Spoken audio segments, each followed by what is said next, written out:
예, 안녕하십니까. 완주경제연구소장 겸 최근에 이제 유튜버로 활동을 다시 시작한 유튜브 차영주 TV 운영자인 차영주 소장입니다.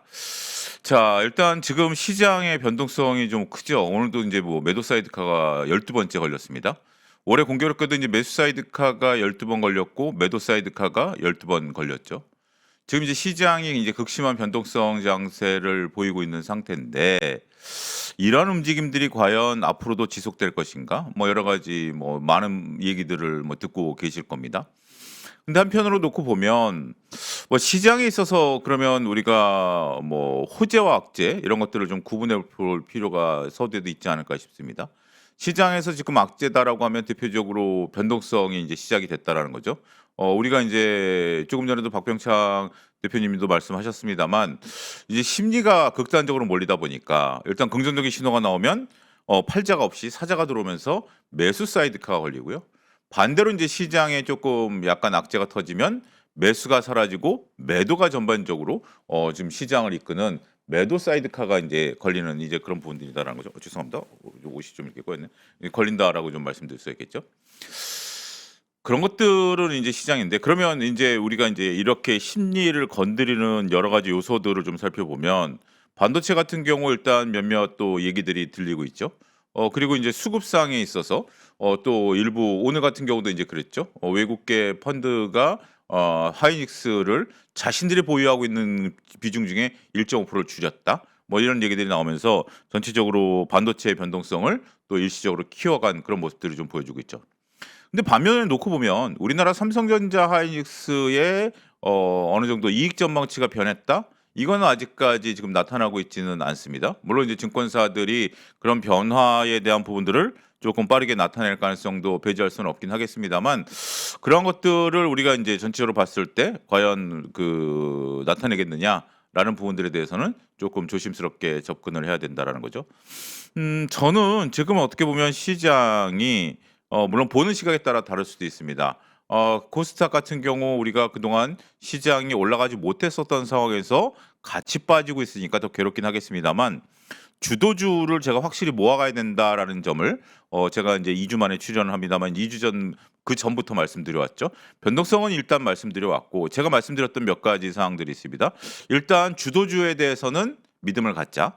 두 번째는 비투하지 말자라는 부분들 그리고 빚을 줄이자 이런 부분들을 좀 나타냈고 나머지들은 조금 조심스러울 수 있겠다. 뒤에 가서 또 말씀드리긴 하겠습니다만 이런 질문이죠. 지금 시장에 있어서 시장을 어떻게 보면 바라볼 수 있는 가장 큰 어떤 시장을 찌르는 핵심적인 질문은 제가 2주 연속 여러분들에게 드렸던 질문입니다. 그러니까 인제 2주 전, 3주 전에 드렸던 질문이죠.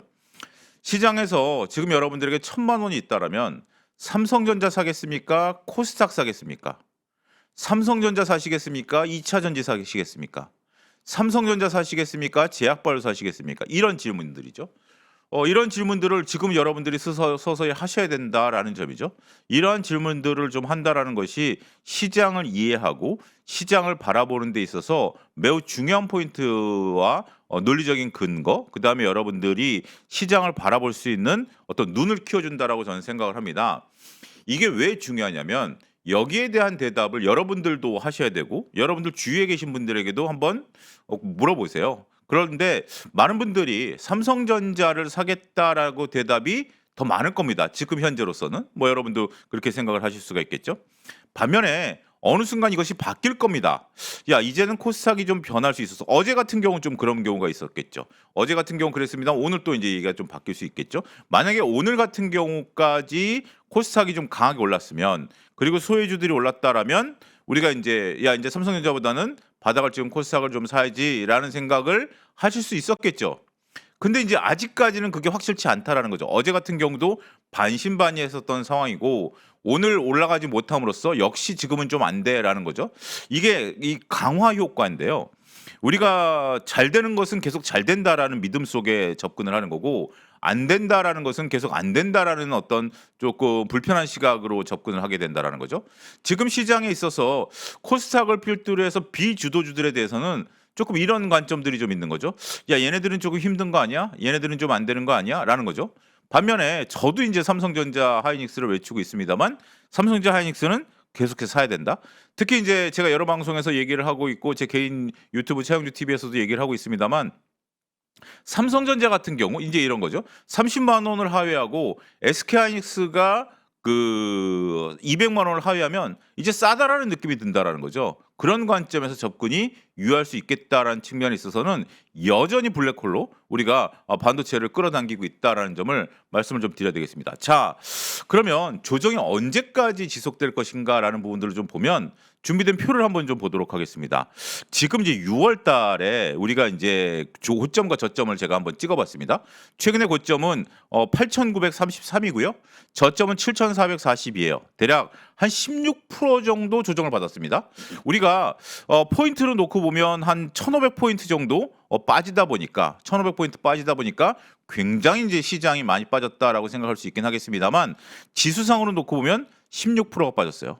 반면에 3월 달에 우리가 이제 지수가 처음으로 이제 전쟁이 터지면서 강하게 조정을 받았지 않습니까? 6,347에서 5,059가 저점이었어요. 그런 상태에서 약 20%가 조정을 받았던 겁니다. 그러면 우리가 이제 조정의 착시 효과다라고 제가 표현을 드릴 수가 있겠는데 지수가 지금 올라온 만큼 1,500포인트가 빠지고 밑엔 1,300포인트가 빠졌는데 지금이 더 빠진 것 같은 느낌들이 들지만 퍼센테이지로 놓고 보면 불과 한 15% 정도, 16% 정도밖에 조정을 받지 않았다라는 거죠. 자, 우리가 전쟁이 터졌을 때 약 20% 정도 조정을 받았을 때 많은 분들이 그렇게 말씀을 하셨을 겁니다. 저 또한 그렇게 얘기를 했었고요. 조정은 20에서 30%가 오는 것이 조정이다라는 얘기죠. 그러니까 우리가 그동안에 이제 시장에 있어서 여러 가지 이제 조정과 관련된 얘기들을 하는 부분들에 있어서 보면 20%에서 30%까지는 조정으로 보는 겁니다. 그 이하로 만약에 이제 물론 이제 조정이다라는 것은 대세 상승과 관련돼서 상승 흐름이 유지된다라는 측면에 있어서는 조금 다른 얘기겠죠. 어차피 우리가 하락 기조로 바뀌었다라면 20%도 하락 전환될 수 있는 거는 마찬가지예요. 그런데 지금 우리가 지수상으로 놓고 보면 뭐 고객예탁금도 풍부한 상태고 여러 가지 기업들의 이익도 늘어나는 거고 올해 이제 기업 상장사들의 영업이익이 대략 한 800조가 넘을 것으로 보고 있죠. 작년에 450조 정도 했는데 올해 상장사들의 영업이익이 800조가 넘을 것으로 보고 있기 때문에 그렇게 된다라면 800조가 넘어서는 영업이익들을 나타내면 지수가 충분히 뭐 12,000까지 갈 수 있는 거 아니야? 라는 보는 시각이 여전히 유효할 수 있겠다라고 보는 겁니다. 저는 여전히 지수가 10,000포인트 이상까지 갈 것이다라고 보고 있는 건데 문제는 시간의 문제고 그다음에 속도의 문제일 수 있긴 하겠습니다. 그렇다면 우리가 10,000포인트를 목전에 두고 시장을 바라보고 삼성전자를 목표가 50만 원, 하이닉스를 목표가 400만 원으로 놓고 본다라면 지금 구간에서는 조정으로 봐야 되겠죠. 조정으로 봐야 되겠죠. 조정으로 본다라면 지금 이제 대략 한 16% 정도 조정을 받았다라면 아직 조정이 조금 더 이게 두 가지 관점입니다. 일단 조금 괴롭긴 하겠습니다만 조정이 조금 더 이어질 수 있겠다. 조정이 조금 더 이어질 수 있겠다라는 관점으로 접근이 가능한 거고요. 첫 번째. 두 번째는 그러면 그거를 잘 견뎌내면 앞으로 다시 좋은 시절이 올 것이다. 주도주군의 입장에서는 뭐 이런 결론에 도달할 수 있겠죠. 물론 비주도주를 가지고 지금 얘기를 하는 것은 아닙니다. 비주도주를 가지고 얘기하기에는 여러 정황들이 아직은 녹록치를 않은 것 같아요. 뭐 몇 가지 사항들을 좀 놓고 보면 비주도주 같은 경우 이제 극단적으로 두 가지죠. 첫 번째는 삼성전자 살래, 비주도주 살래. 그러면 아직은 비주도주를 사겠다라는 부분들은 별로 없는 거죠. 또 한 가지 우리가 이제 손흥민을 빼고 축구 선수들을 평가한다라는 논란이 있었던 4,100포인트에 대한 부분들을 좀 볼 수 있겠죠. 뭐 무슨 얘기인지 아시는 분은 아시겠습니다만 정리하자면 이런 겁니다.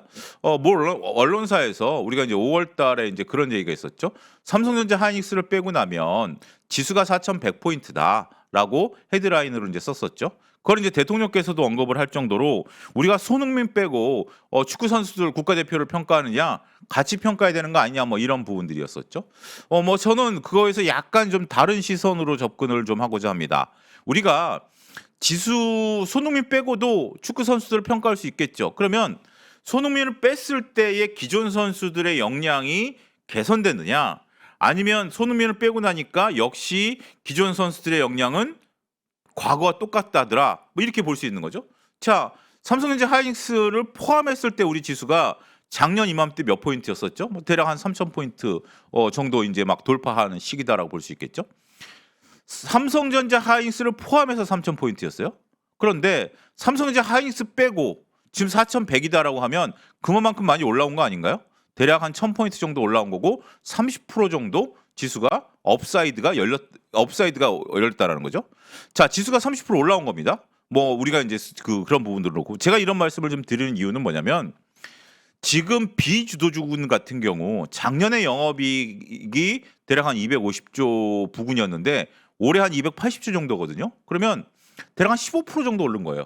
영업이익 기준으로 15% 올랐는데 지수는 30%가 오른 거죠. 이 결론을 우리가 이제 계산을 해본다라면 수치상으로 계산을 해본다라면 비주도주는 당분간 어려울 수밖에 없다라는 거죠. 그리고 비주도주군에서도 여러 가지 우리가 이제 그 종목들이 좀 분파가 되는 거죠. 뭐 예를 들어 수출주들 같은 경우 우리가 뭐 화장품 뭐 이런 것들 상당히 좀 좋죠. 여러 가지 또 내수주들 중에서 뭐 백화점 같은 경우 지금 이제 환율 효과라든지 여러 가지 이제 효과에 따라서 지금 현재 매출이 늘어나고 있는 부분들이 있죠. 뭐 방산 같은 경우 수출 잘 되죠. 조선업종 수출 잘 되죠. 뭐 이런 것들을 놓고 보면 지금 상황에 있어서 이런 것들을 놓고 보면 역시 주도주로 몰릴 수밖에 없다라는 부분들 비주도주는 조금 어려울 수 있겠다라는 부분 결론에 도달하고 이러한 효과는 앞으로 결국 지수가 이제 조정을 받고 난 다음에 여전히 무엇이 갈 것이냐? 주도주가 다시 갈 것이다. 반도체가 갈 가능성이 높다라고 보는 거죠. 그리고 AI 모멘텀이 갈 가능성이 높다라고 보는 거죠. 우리가 AI 모멘텀에 대해서는 오늘도 이제 여러 가지 이제 쇼크가 얘기가 나오긴 했습니다만 여전히 이 근거를 우리가 뒷받침하기에는 그러니까 이제 우리가 이제 떨어진다라고 뒷받침하기에는 논리적 근거가 상당히 쉽지 않다라고 말씀드릴 수가 있겠습니다. 자, 일단은 지금 이제 이런 부분들이죠. 지금 다시 이제 차트를 좀 놓고 보면 시장의 전체적인 조정이 나타나고 있고 조금 전에 드렸던 삼성전자를 살 것인가, 그다음 코스닥을 살 것인가라는 질문들이죠. 주도주들은 아직 이익 모멘텀이 변화가 없다라는 거고 차기 주도주를 찾는 노력들을 5월달에 많이 했었습니다. 저도 이제 지난번 방송에 2주 전에 나왔을 때 이제 그런 말씀을 드렸는데 차기 주도주가 무엇일까요? 2차 전지일까요? 방산일까요? 원전일까요? 제약바이오일까? 이런 것들 질문을 많이 받았었습니다. 그런데 별 의미 없었다라고 좀 봤었던 것들이 역시나 그동안 못 올랐었죠. 그러면 이러한 것들이 올라가기 위해서는 어떤 모멘텀이 필요할까요? 이러한 종목들 우리가 이제 뒤에 가서 조금 살펴보도록 하겠습니다만 이걸 한번 보겠죠. 업종별 리뷰를 하면 이 지금 뭐 신재생이라든지 전력인프라, 2차 전지, 제약바이오, 뭐 여기 로봇 뭐 이런 것들을 놓고 보면 어떤 모멘텀이 있어야만 이런 관련주들이 올라갈 수 있겠는가라는 부분으로 한번 고민해 봐야 된다라고 말씀드릴 수 있겠죠. 신재생 같은 경우 오늘 이제 몇 가지 이슈가 터졌죠. 우리가 이제 풍력과 관련해서 국민성장펀드에서 300억을 투자하겠다. 그다음에 이제 또 미국에서 태양광이 신고가를 가고 있는데 우리는 왜 못 가느냐라는 리포트가 나오면서 우리 프리마켓에서 그러니까 개장 전에 프리마켓에서 한 15%씩 올랐어요. 근데 장중에 어떻게 됐죠? 결국 다시 이제 우리가 제자리를 떨어지는 부분들이 있었어요. 물론 이제 시장이 오늘 무너지긴 했었습니다만 오늘 시장이 무너지는 가운데 있어서도 뭐 일부 전력 인프라 같은 경우 좀 버팀목이 좀 됐었고 그런데 이게 이렇게까지 무너질 것이냐 그러니까 이제 시간에서 한 15% 올라갔던 것을 장중에 반납할 정도였겠느냐라는 것들을 놓고 보면 전혀 그러니까 이제 국민성장펀드가 300억 투자했다라는 것은 시간이 걸리는 문제고요. 두 번째로 미국 주식이 올라갔다 하더라도 우리 투자자들의 관심은 아직까지 여기 못 미치는구나라는 것을 우리가 읽어낼 수 있겠죠. 안 된다라는 게 아니라 저는 신재생이 된다라고 봅니다. 신재생 주가가 다시 올라간다라고 보는 건데 왜 그렇게 보냐라고 보면 결국 우리가 AI 모멘텀이 꺼지지 않았다라면 이제 그 전제죠. 우리가 AI 모멘텀이 꺼졌다라고 보면 뭐 다 안 되는 거죠. 그동안 AI 때문에 올라왔었던 우리가 반도체, 기판, 전력 인프라 뭐 그 전원 그러니까 신재생이나 원전 이거 다 안 된다라는 거죠. 다 조정을 받을 수가 있겠죠. 하지만 아직까지 AI 모멘텀이 살아있게 된다라면 신재생은 한 축이 되는 거고 그 다음에 나온 전력 인프라도 또 한 축이 되기 때문에 반등 가능성은 있다라는 거죠. 더군다나 주가가 5월 달에 다 같이 조정받지 않았습니까? 그런 관점에서 놓고 보면 저는 뭐 상당히 이제는 관심을 좀 가질 때가 됐다라고 봤는데 시장 참여자들이 관심이 좀 없으신 것 같아요. 그리고 이거는 좀 조금 논외적인 얘기인데 제가 인제 얘기가 나갔다 들어왔다 합니다. 뭐 이런 것들 여러분들이 잘 일관되게 들으셔야 돼요. 인제 끊어서 들으시면 '쟤는 왜 횡설수설하냐.' 이렇게 들으실 수 있습니다. 자, 지금 시장에서 신용 리스크가 상당히 좀 많이 커졌죠. 우리가 인제 시 미수 반대 매매가 나가는데 신용 반대 매매는 아직 안 나갔고요. 신용 반대 매매가 나가려면 물론 이제 개별적으로 다르긴 하겠습니다만 제가 볼 때는 지수가 한 6,500 까지 떨어져야 그러니까 우리가 2022년 9월 달에 나타났었던 신용 반대 매매가 나가는 거고요. 지금은 인제 우리가 급등락을 이용한 미수 반대 매매가 나가는 건데 미수 반대 매매가 나가는 것을 인제 막기 위해서 계좌에 있어서 플러스 난 종목을 매도할 수 있겠죠. 일정 부분 팔아서 꼭 우리가 미수로 샀다라는 부분들을 다 파는 것이 아니라 다른 종목을 팔 수 있으니까 오늘 같은 경우 이제 올랐던 종목들을 좀 매도할 수 있지 않을까라는 부분들 제가 인제 현장에서 경험했던 바로 인제 그런 건데 뭐 그런 경우도 했을 수도 있긴 하겠습니다만 다 같이 밀렸다라는 점에 있어서 아직은 신재생은 이 정도 모멘텀 갖고 못 끌어올렸다? 그럼 어떤 모멘텀이 더 필요할 것인가? 지금 이제 그 부분을 보는 거죠. 전력 인프라는 우리가 인제 아직까지 고밸류 논란들에 약간 좀 있는 것 같아요. 그러니까 4월 달에 우리가 4월 말에 4월 중순서부터 4월 말까지 전력 인프라가 엄청나게 올라가지 않았습니까? 반도체가 좀 쉬어주는 구간에 있어서 이런 것들이 인제 올랐다가 5월 달에 인제 우리가 전력 인프라가 이제 조정을 받고 반도체가 인제 올라간 거죠. 5월 달에 그런 조정을 받고 지금 이제 전력 인프라가 오늘 좀 꿈틀댔죠. 물론 이제 아침부터 신재생이 움직이다 보니 '전력 인프라를 봐야 되지 않을까.'라고 인제 제가 인제 좀 봤었던 부분들이 있는데 역시 좀 그렇죠. 지금은 이제 바닥을 좀 다지는 듯한 움직임들이 좀 나타나는 거 좀 지켜봐야죠. 2차 전지는 점점 좀 어려워지는 것 같습니다. 2차 전지는 우리가 저도 인제 삼성 SDI를 리포트 읽기에서도 인제 막 추천을 좀 드렸고 몇몇 추천을 드렸습니다만 반등세를 좀 나타내긴 했었어요. 그런데 2차 전지에 대해서 투자자들의 투심이 급속도로 관심이 좀 없는 것 같습니다. 특히 이제 어떠한 부분들 우리가 인제 포스코홀딩스 같은 경우도 리튬 가격 상승에 따라서 단기간에 올라가긴 했습니다만 다시 제자리로 이제 떨어졌죠. 이런 부분들을 놓고 보면 우리가 시장에 있어서 조금 조심스럽게 아직은 좀 접근해야 되는 것이 아닌가 싶어요. 자, 제약바이오 같은 경우는 어떻죠? 제약바이오 같은 경우는 일단 조금 어제 조금 움직임들이 좀 나타나기 시작했고 오늘 조금 움직임들이 조금 나타나기 시작했죠.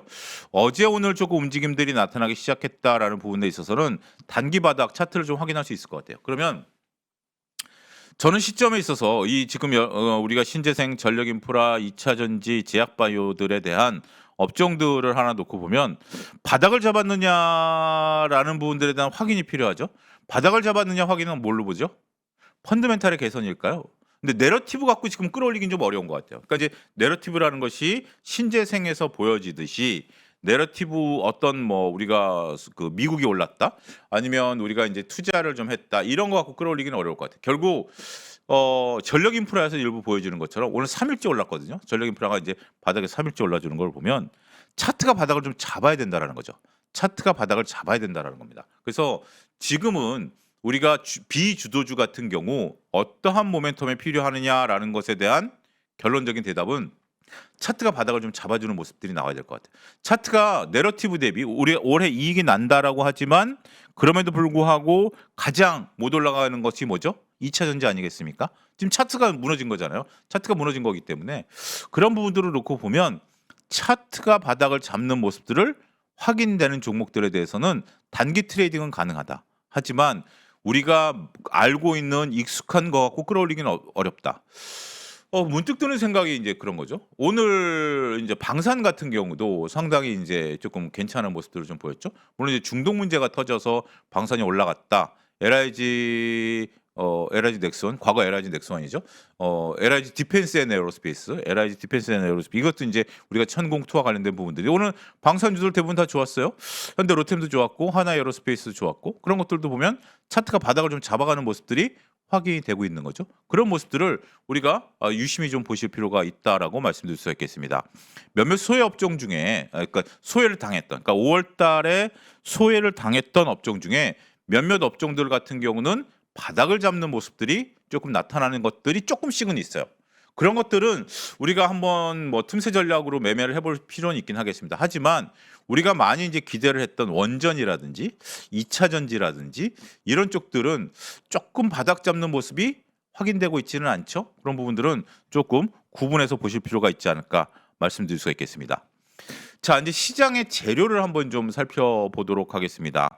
시장의 이제 재료를 한번 좀 살펴보면 지금 이제 금리 인상에 대한 부분들 있죠. 다음 주에 이제 18일 날 FOMC 회의가 있습니다. 케빈 러시가 이제 첫 번째 주재하는 미국의 FOMC 회의가 있고 여기서 이제 미국이 금리를 인상할 것인가라는 부분들에 대한 것들보다는 지금 이제 우리가 이게 지금 보고 있는 것은 고용과 이제 소비자 물가 CPI죠. 고용 지표가 지금 현재 뭐 생각보다 잘 나왔다라는 부분들 때문에 금리를 인상할 수 있는 부분들 좀 얘기가 나오는 거고 CPI 같은 경우 어떻게 나올지는 모르긴 하겠습니다. 이게 어떤 구조냐면 이게 우리가 3월 달만 하더라도 별로 신경 안 썼던 지표입니다. 그렇지만 4월부터 금리가 요동을 치다 보니 우리가 고용과 물가에 대한 것들을 다시 보기 시작했다라는 거죠. 이것은 이런 메커니즘이죠. 지금 이제 우리가 고용이 잘 되고 소비가 늘어나게 된다라면 전체적으로 우리가 인플레이션을 자극하게 되고 인플레이션을 자극하게 되면 금리를 인상해야 된다라는 거죠. 우리 한국은행 같은 경우 이제 7월 달에 금리 인상을 하겠다라고 현재 밝혀놓은 상황 아니겠습니까? 내년에 최소한 3차례까지 금리 인상을 보는 거죠. 근데 미국 같은 경우 올해 한 차례 내지 두 차례 정도 금리 인상을 하게 된다라는 겁니다. 그러면 이게 금리 인상을 하게 되면 뭐 제가 지난번에도 한번 말씀드렸다시피 여러 경로를 통해서 주시장에 영향을 미칩니다. 금리가 올라간다라는 것은 한편에서 보면 우리가 요구 수익률과 관련된 부분들도 있고 기업들의 어떤 투자에 있어서의 비용의 증가 문제 이런 것과도 또 연관성이 있는 거죠. 그런데 지금 우리가 금리 이런 것들보다는 금리가 올라간다라는 것은 어떤 영향을 미치냐면 투심에 가장 민감하게 자극이 되는 것 같아요. 지금 지수가 우리가 8,000선에서 이제 지금 이제 7,000선까지 떨어지긴 했습니다만 막 조정을 받다 보니까 야 시장이 왜 이래? 호재는 뭐고 악재는 뭐야? 악재 중에 하나가 금리랍니다.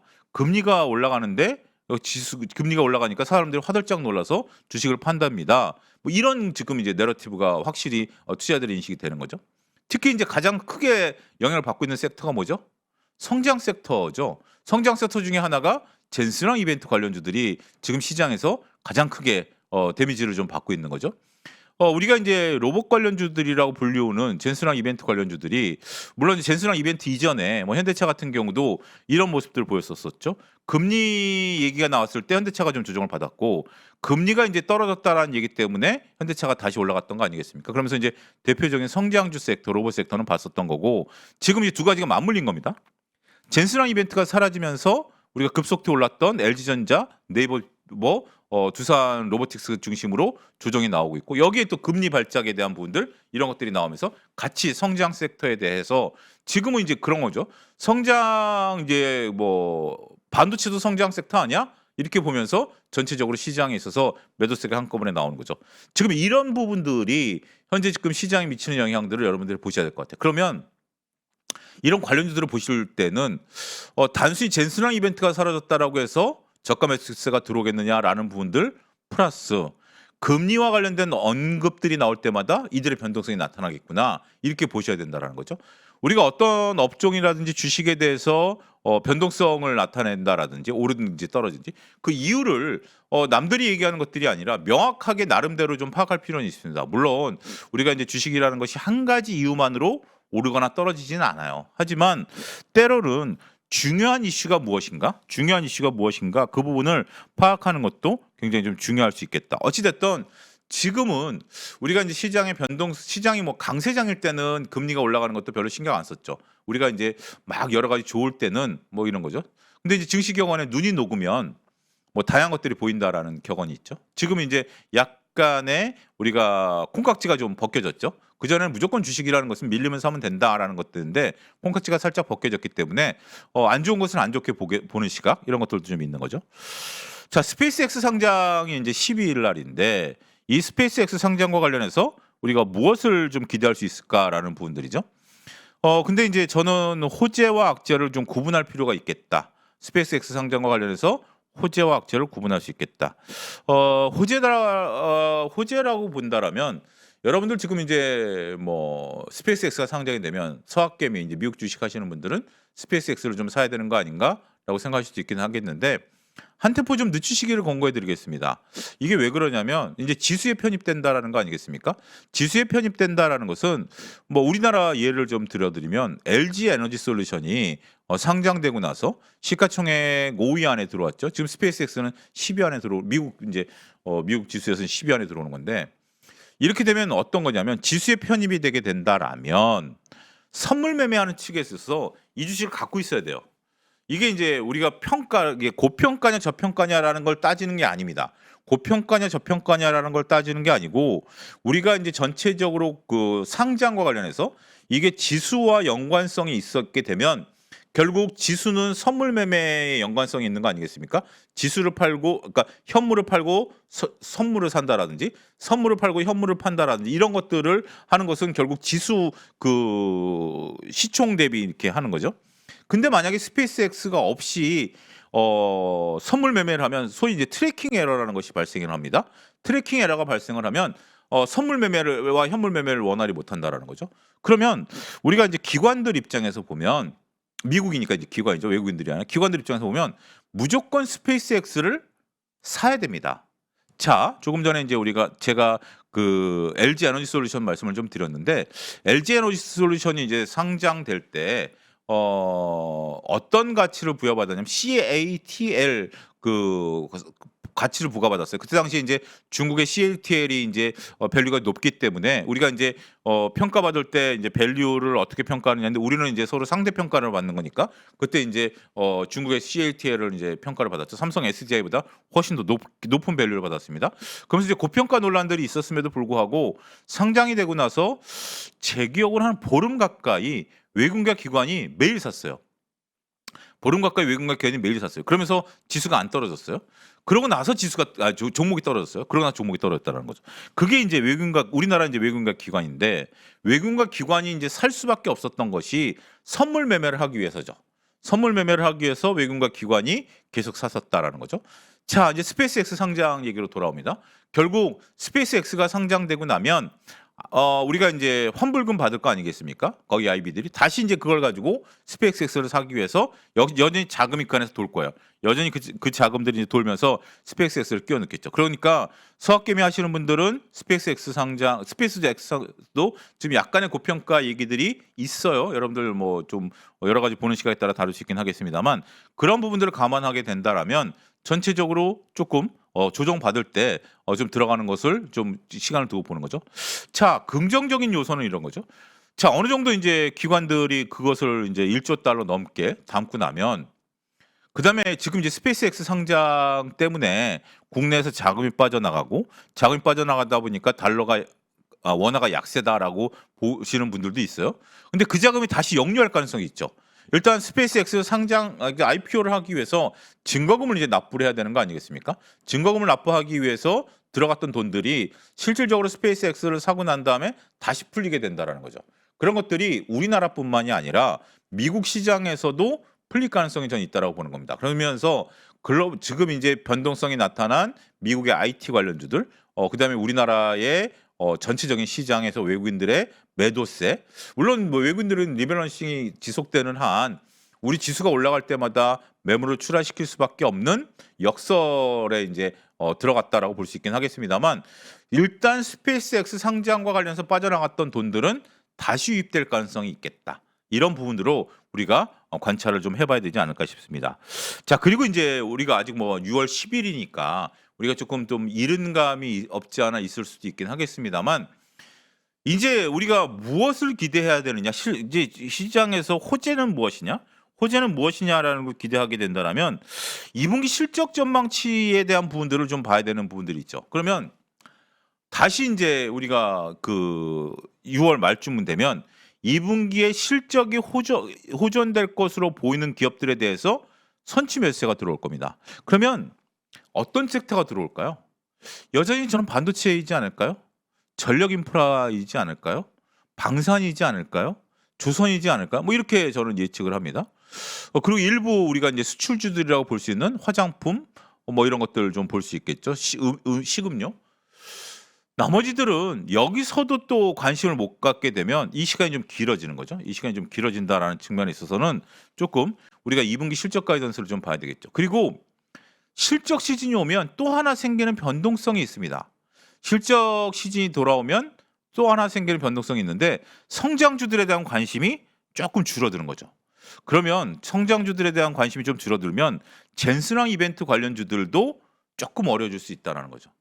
자, 입장을 바꾸는 지금 젠스랑 이벤트 관련주들에 혹시 만약에 물려 있으신 분들의 입장에서 보면 제가 나름대로 뭐 좋은 얘기는 아닙니다만 항상 제가 "어떤 주식을 팔아야 됩니까? 물타기를 해야 됩니까? 기다려야 됩니까?" 라는 질문을 받을 때마다 나름대로 제가 갖고 있는 기준점을 좀 갖고 말씀을 드리는 겁니다. 이거는 뭐 저뿐만이 아니라 여러분들에게도 통용되는 기준점이다라고 생각을 하는데 이런 거죠. 여러분들 계좌에 젠스랑 관련주들이 없다라고 치면 지금 여러분들이 돈이 있으면 젠스랑 관련주를 사시겠습니까? 라는 질문이죠. 그 질문에 yes라는 대답이 아주 그냥 확신에 가깝게 나온다. 그러면 기다리실 필요가 있죠. 왜냐하면 다른 사람도 그런 얘기를 할 거니까. 다른 사람도 그런 얘기를 할 거다라는 것은 그 젠스랑 관련주를 살 수 있겠다라는 거죠. 반면에 지금 나는 어찌어찌해서 젠스랑 관련주를 샀고 물려 있는 상황인데 젠스랑 관련주를 나는 만약에 내 계좌에 없다라면 나 이제 쳐다도 보기 싫어. 난 잘못 샀어. 억울해. 힘들어. 이렇게 되면 다른 분들도 그렇게 생각할 수 있다라는 거죠. "난 안 살 거야."라고 결론을 내리면 그러면 반대로 생각하셔야죠. 다른 사람이 안 산다라면 내 주식이 올라갈 수 있을까요? 이런 부분들에 대한 고민을 한번 해 보셔야 됩니다. 그러면 결단을 내릴 때는 결단을 내려야 되죠. 이게 참 어폐가 있는 말인데 "올라올 때마다 정리를 하십시오."라고 말씀드리는 것은 올라온다는 전제를 갖다라든지 지금 뭐 시점을 좀 놓쳤으니까 "조금 기다려 보십시오."라고 말씀을 좀 드리는 건데 이게 참 모호한 말 중에 하나예요. 모호한 말 중에 하나예요. 좀 반등을 좀 나타낸다라는 것은 누군가 사 줘야 된다는 얘기인데 과연 그런 것들이 일어날 수 있겠는가라는 부분들에 대해서는 조금 다르게 평가를 할 수 있지 않을까라고 말씀드릴 수가 있겠습니다. 자, 지금 이제 제가 이제 또 오늘 좀 말씀드리고자 하는 부분들은 바로 이겁니다. 지금은 레버리지를 축소하셔야 돼요. 왜냐하면 자, 이런 거죠. 지금 이제 지수가 7,500 포인트인데 7,500 포인트인데 10,000 포인트 가려면 여러분들 몇 프로 지수가 올라가야죠?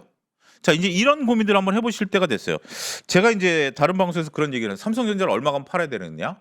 얼마 가면 매도 관점으로 봐야 되느냐? 이 고민도 한번 해 보십사라고 말씀을 좀 드리는 건데 자, 지금 시점에서 지수가 우리가 이제 올라가는 데 있어서 8,000, 9,000 우리가 그런 모형을 어느 정도 이제 좀 목전에 다다른 거죠. 그러면 지금 이제 공격적으로 신용을 갖고 있어야 되느냐라는 부분들이에요. 그러면 그 부분에 대해서는 저는 일단 이런 거죠.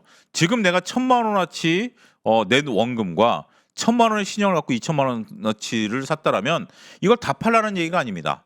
지금 이제 금액이 얼마가 됐든지 간에 2,000만 원을 좀 줄이라는 거죠. 500만 원을 줄이던 1,000만 원을 줄이던 요 500만 원어치만 파시던 아니면 우리가 팔게 되면 이제 신용이 팔리는 거 아니겠습니까? 그러면 이제 500만 원 줄어드는 거고 아니면 내가 다른 종목을 팔아서 현금으로 상환한다라든지 아니면 뭐 내가 반도체를 쥐고 있으니까 나는 꼭 신용을 상환하고 싶지 않아라고 팔고 싶지 않아 그러면 현금을 가지고 상환을 하는 거예요. 현금을 가지고 상환을 하게 된다라면 전체적으로 우리가 지금 이제 뭐 신용에 대한 변동성들이 그러니까 이제 지수 변동성이 나타나더라도 신용이 많은 거하고 신용이 적절하게 적은 거하고는 좀 달라질 수 있겠죠. 그래서 지금은 우리가 신용을 일으켰다라는 것들 그거에 대해서는 좀 축소 관점에서 보시기를 권고해 드리겠습니다. 그리고 지금 하셔서는 안 되는 게 미수매매예요. 상대평가 이제 미수매매라는 것이 이런 거죠. 우리가 이제 월요일 날 주식을 사서 수요일까지 팔면 된다라는 게 이제 미수매매인데 지금 이제 급락을 하면 한번 좀 기회가 오는 거죠. 뭐 예를 들면 그러죠. 월요일 날 급락을 한 상태에서 어제 딱 하루 만에 또 수익을 낼 수도 있었겠고 어제 못 파신 분들은 오늘 다시 제자리에서 이제 파셨을 텐데 그렇지 않으면 이제 내일 반대매가 나가는 거죠. 근데 지금은 이런 어떤 것들은 투자가 아닙니다. 이거는 베팅입니다. 베팅. 미수매매를 한다라는 것은 저도 이제 미수매매를 좀 해봤고 미수매매를 하시는 분들도 많이 봤습니다만 미수매매는 투자가 아닙니다. 이거는 확률론적으로 베팅을 하는 거예요. 내일 지수가 올라갈 것이야. 이틀 내 지수가 올라갈 것이야라는 것에 베팅을 하는 것이지 절대 투자가 아닙니다. 근데 베팅은 확률이 어떻게 되죠? 5대5. 5대5 30%가 아니라 제가 선프로 처음 할 때 말씀드렸던 30%밖에 안 됩니다. 베팅을 하는 건 100% 확신을 갖습니다만 횡보하거나 떨어지면 그만큼 내 심리에 쫄리게 되는 거죠. 그렇기 때문에 올라갈 확률은 몇 프로? 30%에 베팅하는 거예요. 지금 구간에 있어서 올라간다라는 것은 여러 가지 이제 상황들을 같이 봐야죠. 트럼프 입도 봐야죠. 중동 문제 봐야죠. 금리 봐야죠. 미국의 거품론도 봐야죠. 증권사들이 불쑥불쑥 나오는 이론도 봐야죠. 이런 것들을 놓고 보면 조금 달라질 수 있겠죠. 그러니까 지금 구간에 있어서 미수는 절대로 하지 말자. 또 레버리지 ETF 우리가 좀 한때는 뭐 50% 수익이 났다. 어제 같은 경우는 삼성전자 올라갔는데 오히려 레버리지 ETF는 좀 떨어졌다. 뭐 여러 가지 이제 좀 LP 문제도 있고 문제가 복잡합니다. 레버리지 ETF는 뭐 우리가 이제 지금 특정 종목, 우리가 삼성전기도 이제 미국에서 레버리지 ETF 나온다면서요. 뭐 그런 얘기들이 좀 드리고 있는데 이거는 추세 구간에서만 매매를 해야 됩니다. 상승 추세가 됐던 하락 추세가 됐던 우리가 이제 반대 방향 레버리지도 있으니까 상승 추세가 됐던 하락 추세가 됐던 추세 구간에서 매매를 해야지 추세가 아닌 구간에서 매매를 하면 어떻게 됩니까? 계좌가 녹아 들어가는 거죠. 이건 지난번 제가 지지난주에 나왔을 때 설명을 드렸습니다. 이론적으로 봤을 때 우리가 2배 올랐다가 그러니까 이제 10% 올랐다 10% 떨어지면 20% 올랐다가 20% 떨어지면 원금이 녹아 들어간다라는 거죠. 현 구간에서는 추세가 형성이 안 됐기 때문에 이 부분에 대해서는 극히 조심해야 된다. 자, 이제는 저는 이제 지수는 어느 정도 이제 변동성을 좀 나타낸 다음에 주도주군으로 다시 올라갈 수 있을 것이다라고 보여지긴 합니다. 이제 그 부분에 대해서는 또 다른 전략들이 좀 필요한 부분들도 있어요. 근데 오늘은 일단 변동성이 나타날 것이다라는 부분에 대해서 주적으로 말씀드렸고요. 다음 주 수요일 날 나왔을 때는 만약 지수가 안정이 된다라면 지수에 대한 출구 전략도 한번 지금은 고민해봐야 된다라는 것을 또 방송으로 준비할 생각입니다. 아직까지 우리가 출구 전략을 볼 필요는 없는 것 같아요. 아직까지 우리가 주도주 중심으로 봐야 되고 주도주가 이제 싸다라는 인식이 들어오면 주도주가 아직은 먹을 룸은 좀 열려 있다라고 봐요. 왜냐하면 이익이 훼손되지 않고 또 이제 조만간 2분기 실적이 나오지 않습니까? 그럼 실적으로 또 확인하게 되면 오히려 또 이런 것들이 더 강화될 가능성이 있다라고 보는 거죠. 아직은 비실적 시즌에 나오는 어떻게 보면 변동성일 가능성이 있고요. 변동성의 폭이 아직은 조금 더 열려 있다라는 것으로 받아들이셔야 될 것 같아요. 정리하자면 이렇습니다. 아직은 조금 변동성이 나타날 것이고요. 그런 것들이 6월 달 내에 있을 수 있다. 근데 6월 달에 나타난 변동성은 우리가 더 다시 한번 가기 위해서 신발끈을 고쳐매는 휴식일 가능성이 있다. 그런 상태에서 만약에 이제부터 올라가서 9천 많이 간다라면 이때는 출구 전략을 고민해 봐야 된다. 하지만 그거는 이제 그때 가서 고민해 보고 지금은 내가 비주도주를 어떻게 정리를 하고 빚을 어떻게 정리하고 주도주군으로 어떻게 모아갈 것인가에 역량을 집중하자. 이렇게 말씀드리면서 오늘 차영재 주스토리 마치도록 하겠습니다. 감사합니다.